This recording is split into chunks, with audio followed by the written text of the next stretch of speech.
Why hearing test is important in Down syndrome? Down syndrome kidsக்கு வந்து maximum எப்போ பார்த்தாலும் அவங்களுக்கு கண்டக்டிவ் ஹியரிங் லாஸ் இருக்கும்.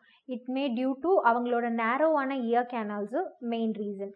அவங்களுக்கு வந்து ஆர்டிட்டிஸ் மீடியா இல்லைனா யூஸ்டேஷன் டியூப் டிஸ்ஃபங்க்ஷன் இந்த மாதிரி சம் ப்ராப்ளம்ஸ் அவங்களுக்கு இருக்கும். இதனால வந்து the child may have a hearing loss. So நம்ம வந்து என்ன மாதிரி டெஸ்ட் எல்லாம் பண்ணி ஹியரிங் லாஸ் இருக்கா இல்லையான்னு ப்ரெடிக்ட் பண்ணலான்னு பார்த்தீங்கன்னா OAE பெரா பண்ணலாம். இஃப் பாசிபிள் இமிட்டன்ஸ் ஆடியோமெட்ரி நம்ம பண்ணலாம். டயக்னோசிஸ்ல ஹியரிங் லாஸ் இருக்குங்கும் போது நம்ம அதுக்கு பெட்டர் மேனேஜ்மெண்ட் ஆப்ஷன் கொடுக்கணும். இல்லைங்கும் போது இந்த சைல்டு வந்து ஹியரிங் லாஸ் வச்சுட்டு லாங்குவேஜ் அக்வசேஷன் ரொம்ப டிஃபிகல்ட்டா இருக்கும். ஸ்பீச் சவுண்ட்ஸ் பர்சூவ் பண்றதுக்கு கஷ்டமா இருக்கும். So better to do a hearing test for a Down syndrome kids. உங்களால் நான், உங்களுக்காகவே நான், எனக்கு எல்லாமே நீங்கள்தான்.